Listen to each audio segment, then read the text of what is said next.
Tinatawag yun. Nakuha ng Rainer Shine yun. 29 seconds na lang natitira. Doon lang nagka-dead ball situation. Less than 8.5 remaining in this contest. Doubler looking to slice through. Pero may pahabol si Kinyahan na isang Castro who runs into a brick wall. Harris, nice patience. Pinadaan lang niya. That's a talk and text, and most of those points underneath.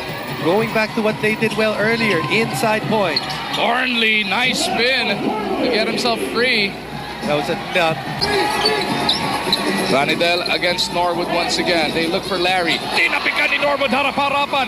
And Gabe Norwood is out on the run. Jeff Chan with the finish. May kasama pang foul.